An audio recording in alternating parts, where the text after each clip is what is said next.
من كام يوم كده ظهر الصحفي الأهلاوي محمد العراقي في فيديو نشره على كل مواقع التواصل الاجتماعي، واتكلم فيه عن أسباب إقالة كابتن سيد عبد الحفيظ.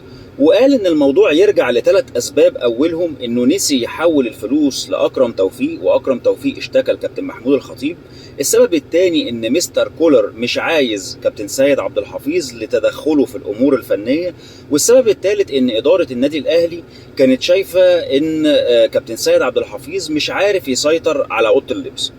ولكن أنا لأني بنتمي لنادي والجمهور بيفهم في الكورة، ما كنتش مقتنع إن دي الأسباب الحقيقية عشان خاطر إدارة النادي الأهلي تقيل سيد عبد الحفيظ.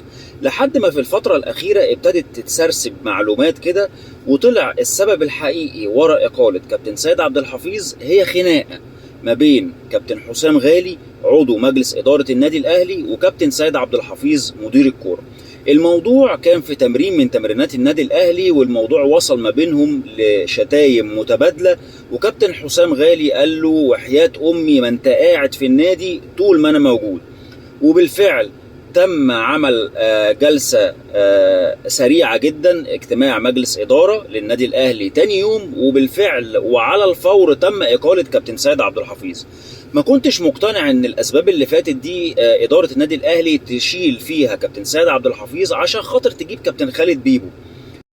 وطبعا الاسباب الاخرانيه او السبب الحقيقي وراء اقاله سيد عبد الحفيظ مش هتلاقيه طبعا منتشر ولا على السوشيال ميديا ولا في البرامج ولا في الاعلام الرياضي بوجه عام في تعتيم على الخبر، لان اي حد هيطلع يقول الخبر الحقيقي هتطلع اللجان الالكترونيه للنادي الاهلي وتقول ان الموضوع طبعا تكدمه وتقول عليه ان هو اشاعه. ولان دي للامانه يعني ميزه قويه جدا في النادي الاهلي وفي اداره النادي الاهلي، ان هم ما بينشروش غسيلهم الوسخ قدام الناس، ودي اكبر ميزه في النادي الاهلي.